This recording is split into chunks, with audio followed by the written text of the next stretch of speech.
Өнер мен өнеге. Студенттер жаздық, қыстық демалыста ауылға келіп, бір-бірін қонаққа шақырып сауық құратын бір әдет болушы еді ғой. Біздің ауылда сондай думанның арты төбелеске айналып, онысы ертесінде-ақ елге тарапты. Соны естіп отырған Мұқан дейтін ақсақал ашуланып отыр екен. Сондағы айтқаны мынау: «Әй, мен бірдеңе біледі десеңдер, осылардың оқып жүргендері теріс оқыма деп қалдым. Мыналардың жалбыраған шаштарының өзі кісі қорқытады. Дұрыс оқу болса, балалардың шашы емес, адамшылығы, кісілігі өсіп келер еді ғой. Бұлар керісінше әке-шешесіне бұрынғыдан бетер кеуде көтеріп сөйлейтін болыпты. Ауылда жүргенде алдыңда қия өтпейтін қыздар да бұзылған. Дұрыс оқу болса, бұлардың етін жалаңаштамай, етегін қымтар еді-ау. Адамдықтан асыратын бұл қандай оқу?» дейді. Ауылда Тоқтабай деген кісінің 6 ұлы болды. Бәрі оқыды, тоқыды, түгелдей үйлі баранды.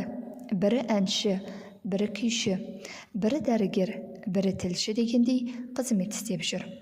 Тоқаң шалдың 6 ұлының ішінде Нұржан деген жалғыз қызы болды. Жақында ауылға бардым. Тоқтабай шалдың бір аяқ, бір қолы салданып, төсек тартып жатып қалыпты. Кәрі әке-шешесінің қасында әлгі топ бөрідей 6 ұлдың бірі де жоқ. Бірінің қызмет өсіп, басқа жерге ауысып кеткен. Бірі бажаларының маңына көшіп алған. Біреуі ішіп, сауық құрып кеткен. Кенже ұлының әйелі шал-кемпірдің кірін жумаймын деп тік шапшыған. Қысқасы, бәрі де бір себепті сылтау қып, ата-анасының маңынан алыс қонған. Төрінің көрі жуық әкесін жалғыз қызы Нұржан қолына алыпты. Күйеуі екеуі өлмелі әке-шешесінің қол-аяғын уқалап, аузына ас салып, балапандай қып бағып отыр.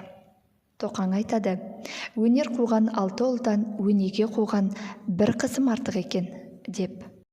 Өз басынан кешіріп жатқан жайды өз көзімізбен көріп отырып, ол кісінің күрсіністі сөзіне пәлен деп жауап қайыра алмадық.